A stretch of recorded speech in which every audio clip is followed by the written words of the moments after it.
Okay, we're going to talk about British dynamism. I mean, look, I've got to say, I did giggle at the title a little bit as an Australian who lives in Germany, so not necessarily my forte, but there's so much interesting things going on. I know we've got a lot to talk about. All right, we might start with some intros. Daniela. Yeah, hi everyone. I'm Daniele. I'm the CEO of Molecular Glue Labs. Trained as a PhD in molecular oncology, then became a professor at NYU School of Medicine, and then realized that we were building a technology that had the potential to really disrupt the way we think about life science. And so I quit my job at NYU and started Molecular Glue Labs with the idea to build the AI infrastructure that gives us the ability to reprogram life without changing DNA. And we opened a lab here in London, and so far it's been a great ride. Amazing. And are you still in stealth? We're still in stealth, Yep. but it's a soft stealth. Soft stealth, so we'll be a little careful with my questions today. Fantastic. And Tommy? Hi, great to see you all, great to be back here. I'm Tommy Stadler, I'm one of the co-founders of Giant Ventures. Our purpose is to back companies that matter. So we back companies who are using frontier technology, like Daniele, to go solve and rebuild the sort of foundational systems of civilization. Everything from energy and industry through to health and the future of work. And we do that from an early fund, which leads seed rounds, and then a growth fund, which comes in when companies are a little bit more mature. We're transatlantic, so we're headquartered here in London, but we've got people in the UK, the US, and the Nordics. And we're very concentrated. We make very few investments per year. Yeah, fantastic. Ted, welcome. Thanks for being here. Hi guys, I'm Ted, CEO of Architect. What Architect is the world's first website as an AI agent. And what it can do is autonomously go and build itself, but also go out in the real world and learn from how people interact with it and improve itself fully autonomously in one big loop. It's such an interesting concept. I love it. I've been looking around at it and just going, oh, that is so cool. All right, Tommy, investment perspective, when we talk about problems that matter, how do we distinguish that from something that might be convenient or just have engagement? Also, I was a founder before I was an investor. Yeah, right. And in the 2010s, I was building photo apps in the era of photo apps, and they did not matter. They were fun. I would describe them as a vitamin rather than a painkiller. And so I did that in San Francisco. And then when we sold that company to Microsoft in 2017, I was going to build another company, but I decided to build a venture firm really because I noticed that a lot of the kind of brightest and best founder friends that I worked with and knew were building companies which were not food delivery apps or photo apps. They were companies which were solving fundamentally important and profound human challenges, whether it was making people healthier, whether it was solving the energy transition, whether it was figuring out responsible AI. So we saw this new wave of brilliant talent working on problems that really genuinely mattered for the world, but not really a venture firm that existed to back those founders. So that's kind of why we started the firm. And I think that was 2019. Fast forward 7 years, I think it's just so clear that the most important companies in the world are working on stuff that really genuinely matters to the survival of the human race, whether it's climate tech companies or whether it is companies which have a very, very severe amount of power and responsibility when it comes to AI. And so I think we have so much more responsibility than we all did when we were working on food delivery apps and photo apps back in the 2010s. Absolutely. And Ted, how do you think about this as a company that's working to really change how we experience and the internet, I guess, in blunt? Yeah, I think the impact of what we can have is ginormous. I mean, I started out my career as kind of an economist, and if you look, $66 trillion of value goes to the internet every year. So if you can improve and make that more efficient, that's going to have a meaningful impact on kind of global GDP, which is ultimately going to filter into everyone's life, put more money in everyone's pocket, and improve their kind of quality of life. So we really think of that as a kind of framework of our mission by making commerce kind of more efficient. We think that's really going to help the global economy grow. Yeah, absolutely. And Daniela, in AX Bio, I mean, I think about this sector as something, when I cover it, I've covered some companies for such a long time because you can take a long time to get to materialization. So how do you think about meaning when you're an early stage company? I think we think in terms of capability creation, right? What exists today that didn't exist yesterday? What does AI unlock that we couldn't do before? If I take the case of MGL, we are really building a technology that was previously unimaginable. The ability to actually interrogate the physics of what happens in a cell. All the data we had so far in biology that was used to build foundation models of AI today is sort of a static picture, but life is really dynamic, right? Well, if you split open a cell, it's a really dense soup of proteins constantly bumping into one another. And so we sort of went from these black and white static pictures that were deposited in the literature for the past 40 years to a 4K colored video. And we use these to now train frontier models of AI that enable us to go far beyond what's ever been possible using regular lab approaches. Yeah, amazing. It's an exciting space. And Tommy, I mean, as we alluded to in our previous panel, you can make yourself look very good in this space to an investor in how you present and so forth. But what stands out for you and what makes a company stand out for impact? I think when you're talking about impact, there's a sort of old world of slightly sleepy impact investment, which was tying itself up in knots about exactly how you measure all the KPIs, and in some ways sort of slightly self-hating, if I could put it that way. And then I think there's a brave new world, which is about being unashamedly capitalist, one, and two, embracing the fact that you're not going to drive any impact as a startup unless you scale to enormous scale.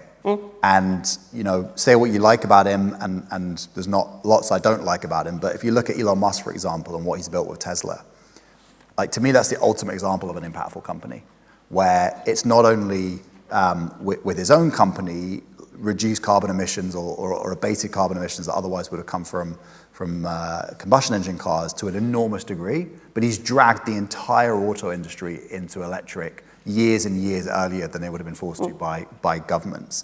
And it's $1 trillion plus company.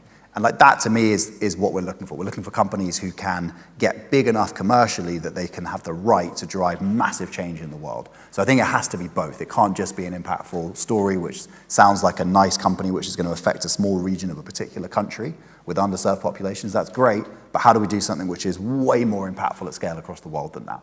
And the technologies that we have in our hands today, think about what Daniele is doing, for example, with programmable biology, they're very profound, and they lend themselves to that global scale. Yeah. So with that, I mean, are you looking for category leaders? They're carving out new categories?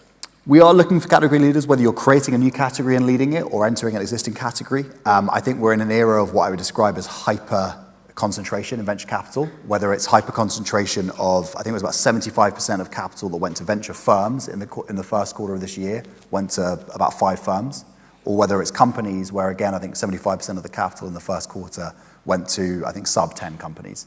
So we are in an era where the category leader doesn't just win, they completely dominate. Part of that, by the way, is because we're having agents deciding which software to buy rather than human beings.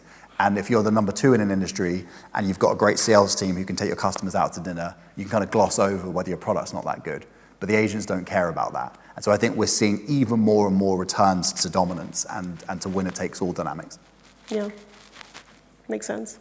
And Daniela, we get so many pitches in the AX biospace, the biotech space, particularly around drug discovery, drug development, solutions for the undruggable.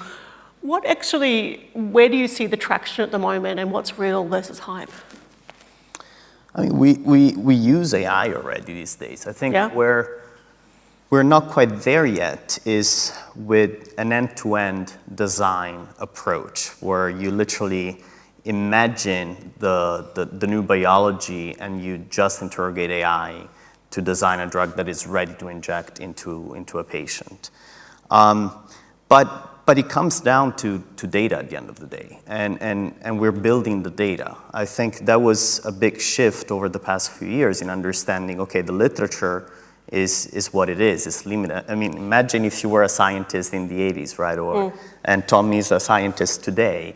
You're collecting the same data, but I can guarantee you those two numbers won't match because you were using different equipment from what he's using now and so forth. So the moment we understood that data was everything in driving innovation in the space, that was really the rush to building very specialized models that can solve this. And eventually, molecular glues became exactly that solution, the ability to use small molecules that can literally reprogram these protein interactions and achieve biologies that were previously unimaginable. Absolutely. And Ted, I mean, just let me check my quote. You've described Architect AI as giving websites a brain. What does this mean in practice? Explain it to us. Yeah, I think we ultimately define it in three kind of ways. The characteristics of a brain is it's adaptable, it has a memory, and it's able to learn. And we've ultimately built all of those qualities into a website because LLMs can kind of operate through intelligence. So actually on our pages, they can adapt in real time. You can come, you can click on stuff, you can actually type into them, ask see stuff, and it will build you your own page in real time. And the really cool thing is because it's an agent, it can have a memory that exists. So when you come back to it, it remembers what you did last time, and it will regenerate that entire experience, trying to show you the most relevant possible things based on your kind of historical data. And then the third part that I think is really interesting is the learning mechanism. The great thing about websites is we have this objective feedback loop where we can say, did the person buy or not? Did they book a demo or not? And we can take all the patterns of what the people did on that page and look at the correlations to did they buy, and then feed it back to the entire website as one big agent and improve itself. So ultimately, it can be this fully autonomous system, very much like a brain. Yeah. And for you, Daniela, when I think about impact, one thing I was going to ask you was, what kinds of conditions do you think your tech would really make a difference to? Like, where are the sort of standout outliers that don't impact conventional medicine? Yeah, I think there's multiple. If you look historically, pharma has only been able to work on 15% of our proteins. Wow. And molecular glues all of a sudden unlock the remaining 85%. So it's creating new markets altogether and going after diseases that have been intractable for so many years, right? But there's an additional element here that is, by learning the physics of what happens in the cell, you effectively learn how to reprogram life across the entire spectrum of organisms on this planet, right? So the same physics that operates in our body is present in plants, in bacteria, in insect cells, and so forth. So having a technology that can reprogram these protein circuits in our cells effectively means that you can now go after applications in agriculture, farming, veterinary, cosmetics, even defense. So the possibilities are endless. We're starting with therapeutics. That's where we have the most expertise at the moment. And there's very well biologically validated pathways that every physician will know they cause disease, but regular pharmacology has been unable to go after. But molecular glues can finally solve that problem. Are there any particular conditions you can mention, or is that a little bit under wraps? Yeah, no, there's a few we can mention. So we started a program internally on trying to enhance muscle mass without exercise. That obviously has a clinical impact for muscular dystrophies, sarcopenias, Duchenne's, and so forth. But it can clearly be applied to lifestyle on the back, say, of GLP-1s that has shown recently, obviously, that muscle wasting is one of the side effects. But you can even go into farming, producing more muscle, more protein per animal without having to increase the livestock. And diabetes is another area we're investigating, trying to transform insulin injectables into oral pills so that patients with type 2 diabetes don't have to stick themselves in the belly every day. They can actually pop a pill in the comfort of their home. Yeah. I'm a bit biased because Giant is a major shareholder, but I genuinely think that Molecular Glue Labs is the most impactful company being built in the UK today if it works. And when we invested, it wasn't clear. I think now it is going to work, and it is absolutely amazing. It genuinely makes biology programmable. It's very, very powerful. I mean, I'll be honest. I had to look up what you were doing. I had to do a little bit of research. Like for you, Tommy, how do you assess a company that's doing something that's very early and that a lot of people might not know about? Like, how do you approach this? So I think in two ways. We came with a prepared mind when we met Daniele, in that our team who understood the intersection between AI and bio had done their work and were looking for something quite like this. And that enabled me then to make a call literally in my mind at least within about 7 minutes of meeting Daniele. So we got together on a weekend. He came into Giant House in London, and about 7 minutes into the meeting, I was convinced because of him. But the background of with a prepared mind, we were looking for something like this, and we'd done the work on the science, technology. But ultimately, at that stage, it was very early, probably more early than I realized. It's about backing a truly outstanding founding team, and that's what Daniele has. Fantastic. And as you alluded to, I know a lot of investors I talk to, they kind of have a wish list of things that they've researched, that they're looking for companies that are active in this space. Are there any particular ones that there's a gap now that you're looking at, any particular specifics?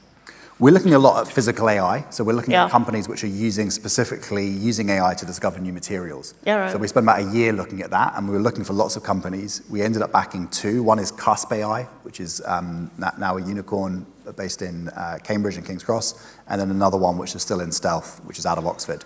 And we're looking more there, and I think that's one of Europe, and the title of this thing is British Dynamism, right? Yeah. I think one of the edges we have is applying the world-class machine learning technologists to industrial sectors which are very much in need of completely rewriting. And so I think, and we've seen that with some of the companies we've backed, and these guys are doing it in the pharma sector, where you take these massive European incumbents in industry and then you apply very advanced AI to them. That's a very powerful combination, and something that, for example, Silicon Valley doesn't have, where they don't have those industrial heavyweights on their doorstep like we do in the UK and in Europe. So that's an area we're really excited about. Yeah, amazing. And Ted,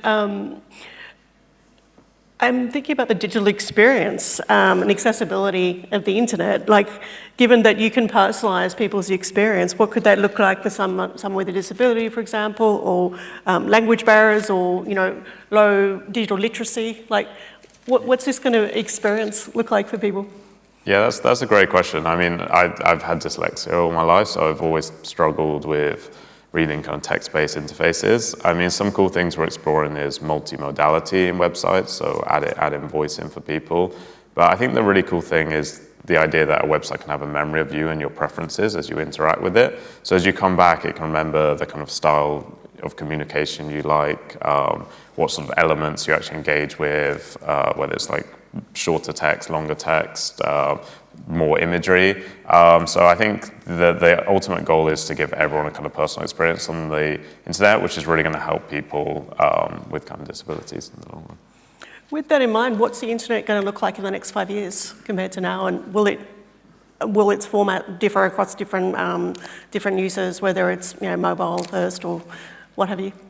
Yeah, I think if you look at what the internet ultimately did, is it allowed for more perfect information in markets, right? It was easier to gather information. Is this product good? What are other people saying about it?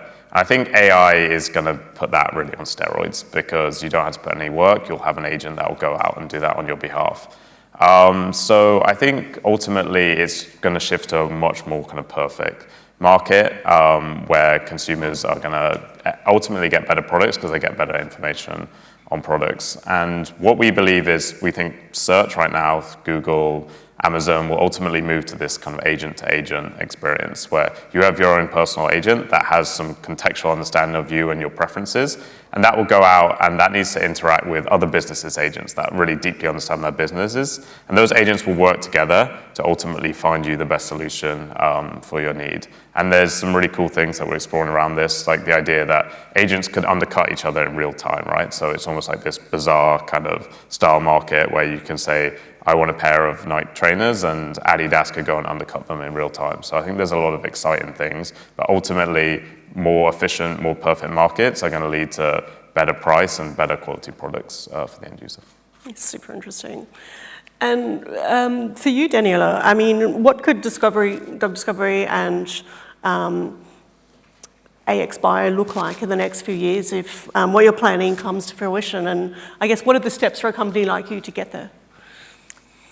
I think we want to change the term altogether from drug discovery to drug design. Right? Yeah. So discovery implies serendipity, which has been the modus operandi of pharma all along. Basically, you spray and pray, you do this, what they call high throughput screens, you test one compound at a time and you cross your fingers, right? There's no rationality, there's no design.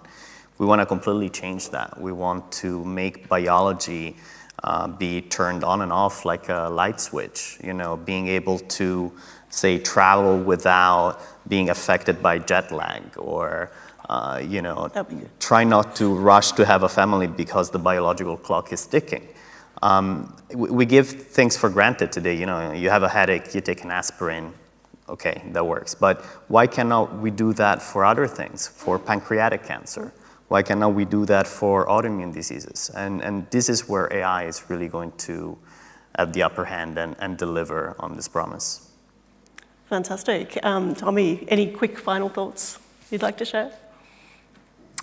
I would just say that I'm probably more optimistic about technology's role in the world than ever, but at the same time do think that there is just immense responsibility in the hands of technology founders to the extent that there's never been before. So we can go do great stuff with these technologies, but they are so much more profoundly powerful than they've ever been. And so these two guys, they can do great good or great ill for the world in the way that 2010's me and my photo app probably couldn't. So let's hope we're in good hands. I know we are. Absolutely. Great final thoughts. Thank you so much, everybody. And a pleasure to have you here on the panel.